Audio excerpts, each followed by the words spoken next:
My friends keep asking why I'm still with you. And honestly, I'm starting to wonder too. She said before her birthday party, so I gave her the best gift. Clarity. She came home drunk to an empty apartment and a note. Stop wondering. We're done. Hey viewers, before we move on to the video, please make sure to subscribe to the channel and hit the like button if you want to see more stories like this. Thanks. My name's Alex Arshaba, software developer in a decent sized city somewhere in the Midwest. Nothing flashy about me. Steady job. Reliable. The kind of guy who shows up on time and plans for the future. I've always been that way, especially in relationships. Loyalty is my thing. I don't do half measures. That's how it was with Sarah. We met 3 years ago at a mutual friend's barbecue. She was this vibrant marketing coordinator, full of energy, always chasing the next big idea. I fell hard. She had this laugh that could light up a room, and I thought we balanced each other out. Her spontaneity, my stability. Looking back, I sacrificed a lot for us without even realizing it. Early on, she got a promotion that meant relocating to this city. I had a solid gig back home, but I turned down a better offer to follow her. We'll build something here, she said, and I believed it. I covered more than my share of the rent on our cozy apartment because her job was high potential but low pay. Starting out, I funded her weekend getaways with friends. Even when money was tight for me, hell, I spent weeks planning little surprises like that time. I turned our living room into a mini spa for her after a rough work week.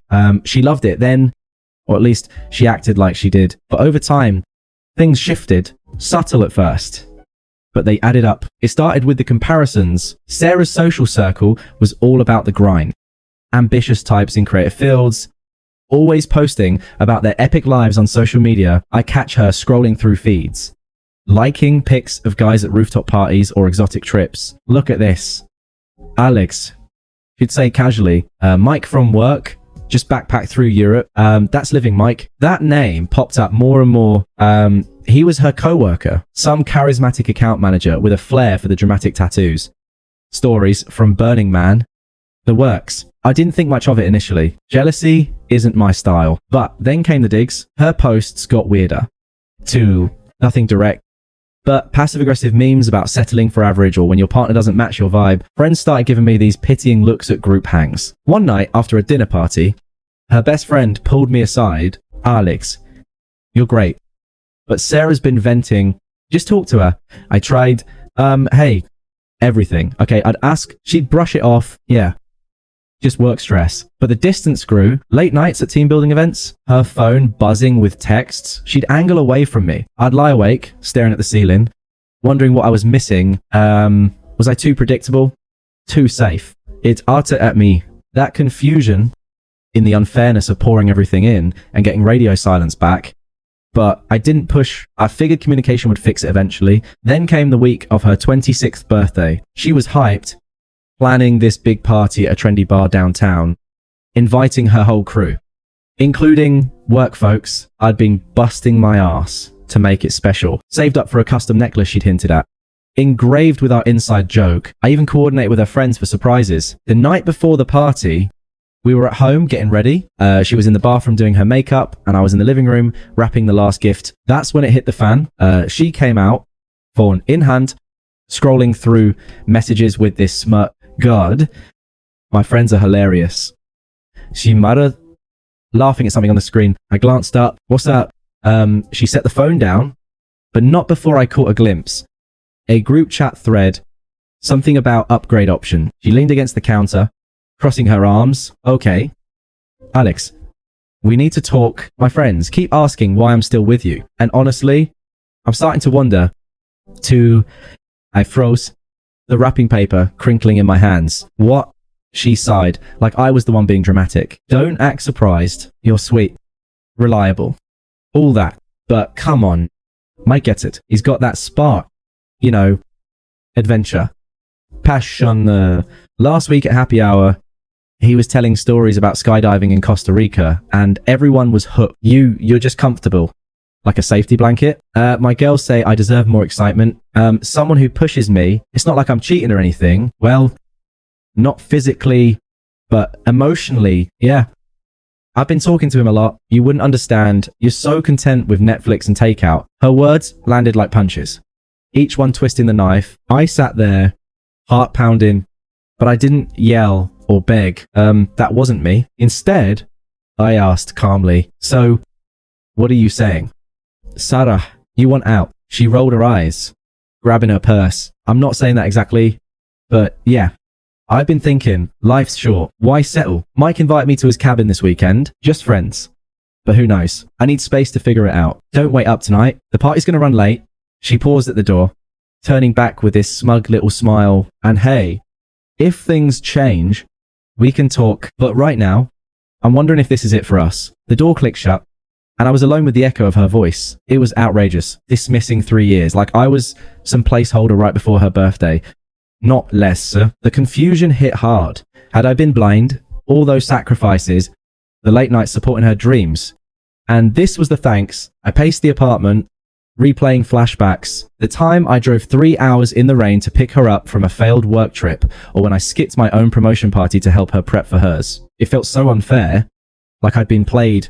But anger? No. I channeled it into action. While she was out partying, probably with Mike, toasting to her new vibe, I packed essentials only.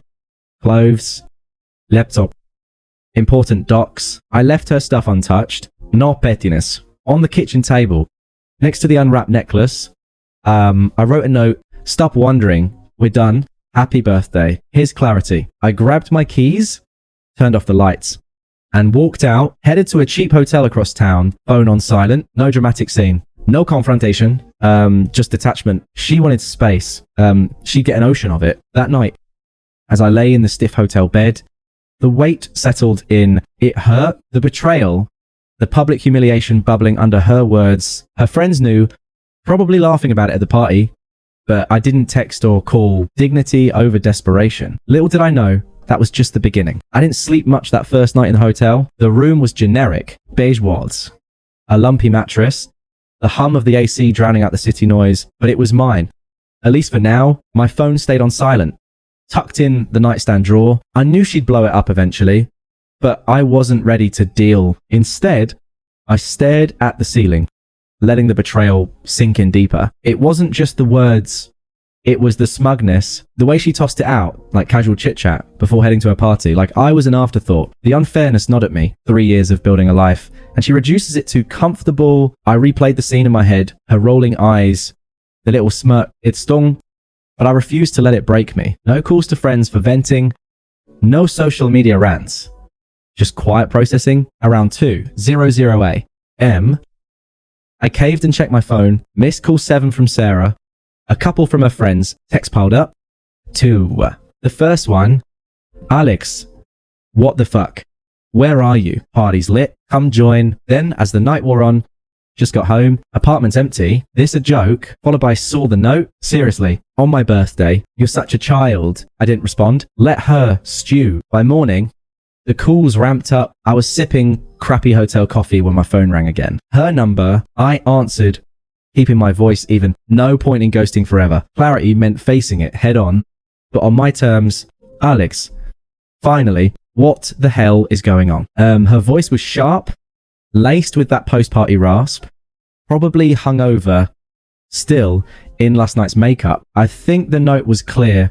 Sarah, we're done. She laughed, but it was forced, brittle. Oh. Comment on, you're overreacting, big time. It was just talk, friends venting, you know. Mike's fun, but it's not serious. You're blowing this way out of proportion. It's my birthday weekend. Can't we just hash it out like adults? Hash it out. I echoed, staying calm. He said, your friends wonder why you're with me. You admitted you're wondering.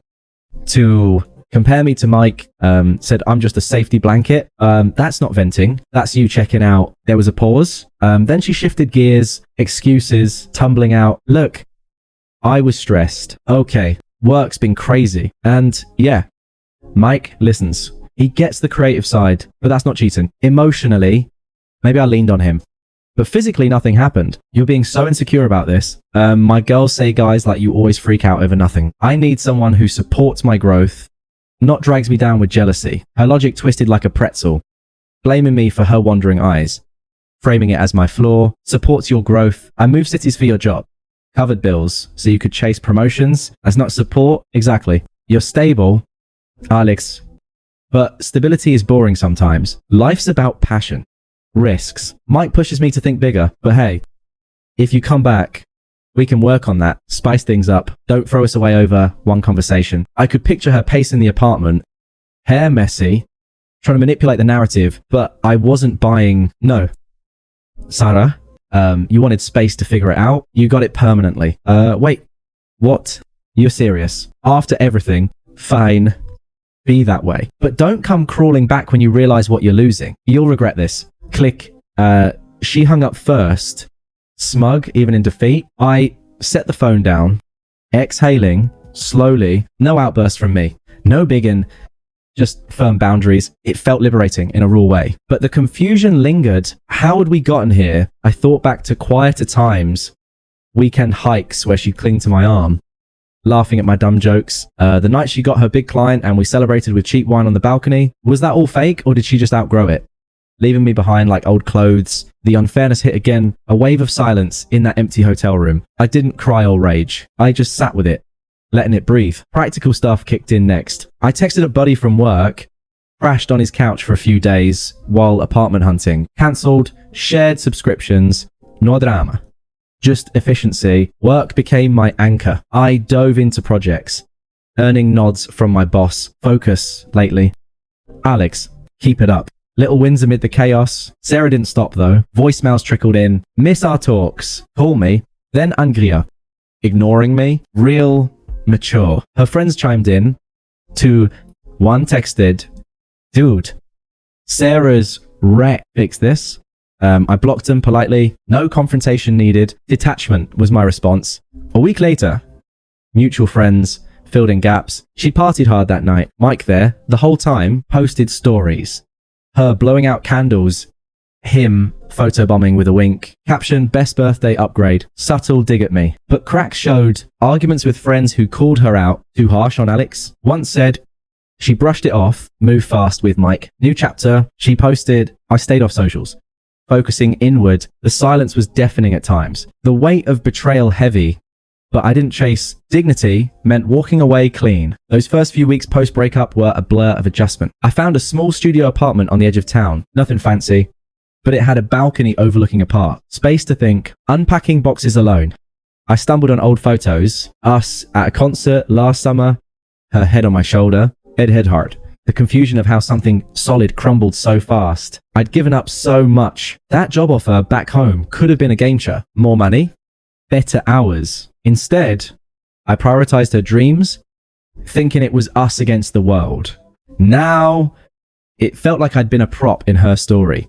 Discarded when a shinier one appeared. The unfairness simmered. Nights where I'd scroll job listings, wondering what if, but I didn't wallow. I channeled it. Therapy wasn't my thing, but I started journaling, hitting the gym at dawn, built routines, coding marathons at work, weekend runs, even picked up guitar again, something I'd shelf for her girls' nights. Internal shifts came slow, from why me to what now. Friends checked in, but I kept it light. I'm good, I'd say, and meant it more each time. Karma crept in, subtly at first. Mutual acquaintances, ones not in her echo chamber, started reaching out, heard about Sarah and Mike. One texted, dude, a mess.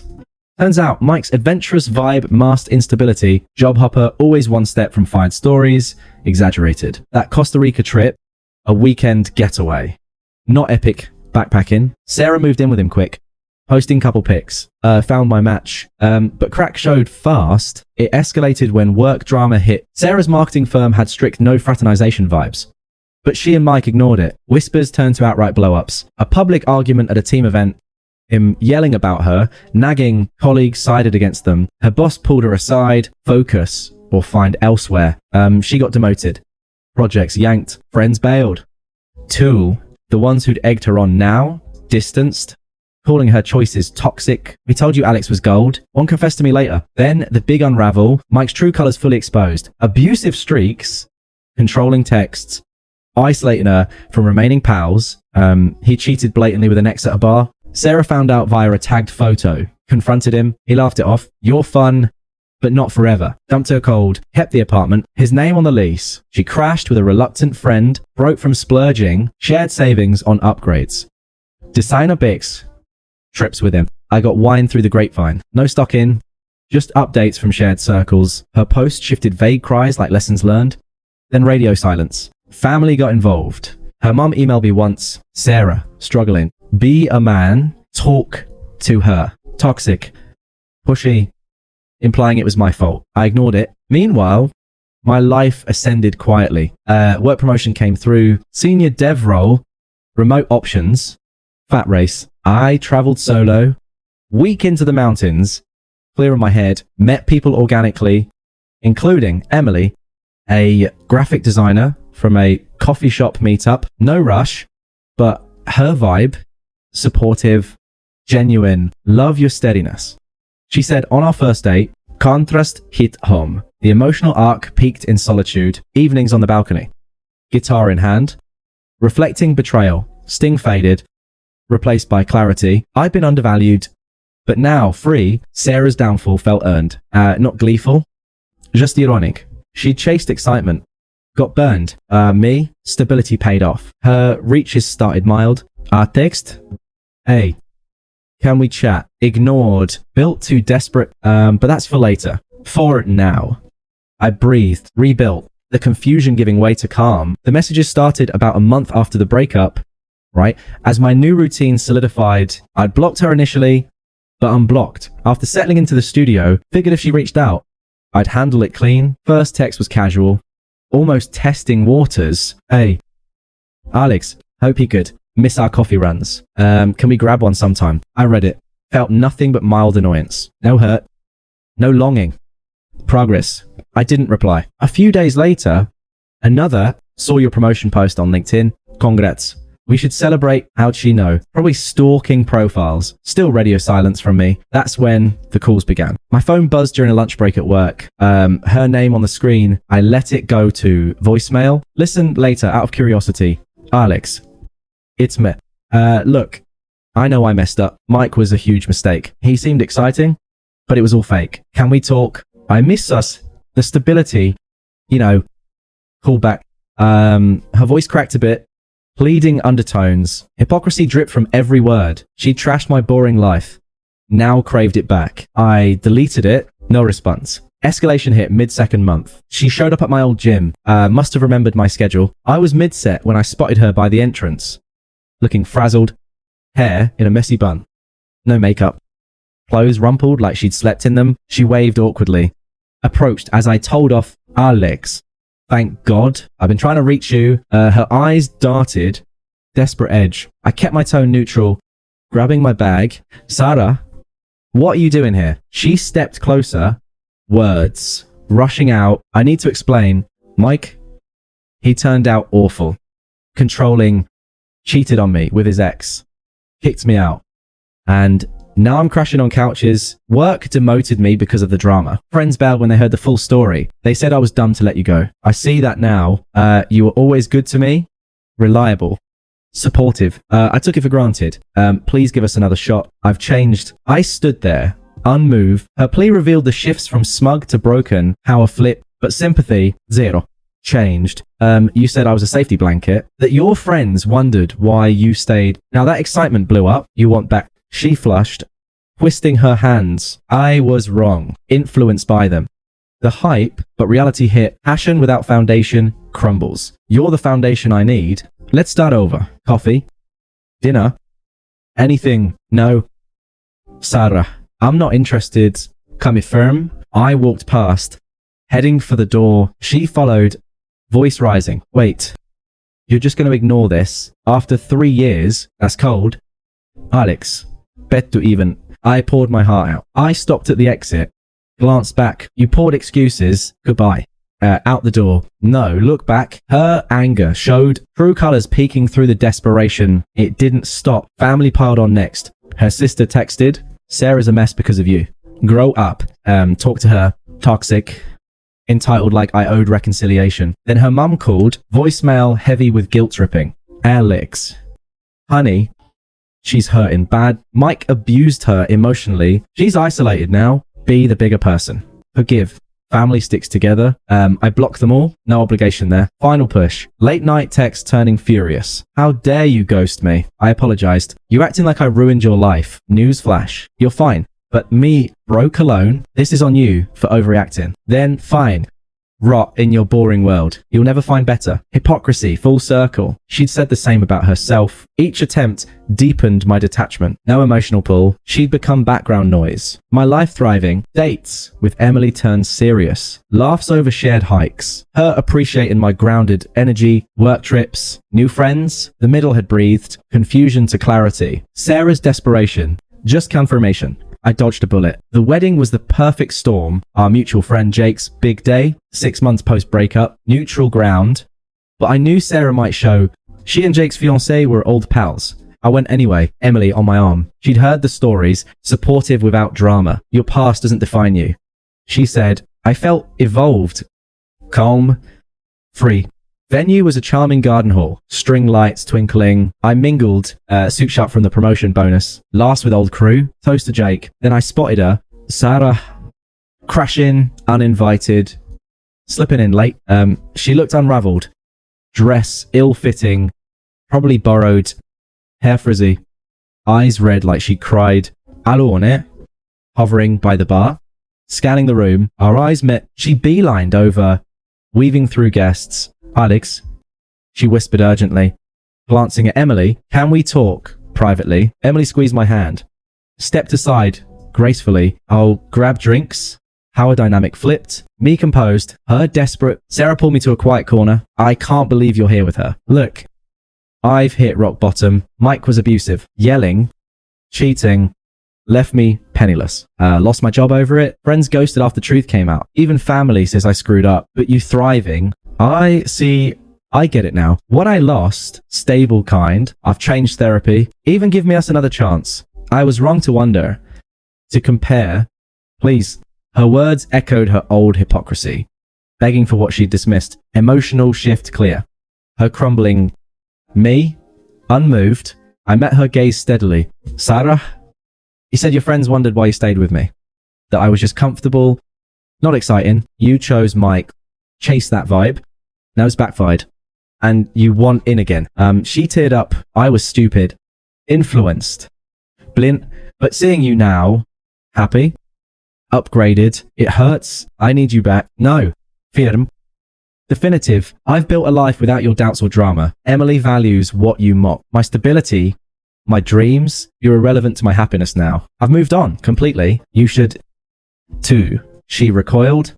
Anger flashing. Irrelevant. After everything, you're heartless. I shrugged lightly, just clear. Goodbye.